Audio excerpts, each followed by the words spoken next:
സഹാബി പറയാം മുസ്അബ് ബിൻ ഉമൈർ റളിയല്ലാഹു അൻഹു ഉഹദിൽ ഷഹീദായി. അദ്ദേഹത്തിനെ കഫൻ ചെയ്യാൻ ഒറ്റ തുണി മാത്രമേ നമുക്ക് കിട്ടിയുള്ളൂ. إذا أغطينا بها رأسه خرجت رجلاه وإذا غطينا رجليه خرج رأسه.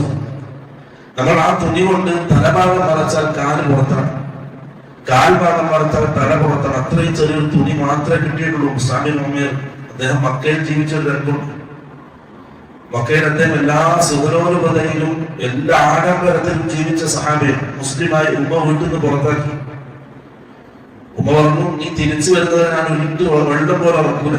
മുസ്അബ് പറഞ്ഞു, ഉമ്മാക്ക് 100 പ്രാവശ്യം ജീവൻ നൽകപ്പെടുകയും ആ 100 പ്രാവശ്യം നിങ്ങൾ മരണപ്പെടുകയും ചെയ്താൽ പുതിയ മതത്തിൽ നിന്ന് ഞാൻ തിരിച്ചു വരിക. ഉമ്മ തോൽവി സമ്മതിച്ചു. ഉമ്മ വീട്ടിൽ നിന്ന് പുറത്താക്കി. റസൂൽ സല്ലല്ലാഹു അലൈഹി വസല്ലം മുസ്അബിനെ മദീനയിലേക്ക് പറഞ്ഞയച്ചു. പിന്നീട് അല്ലാഹു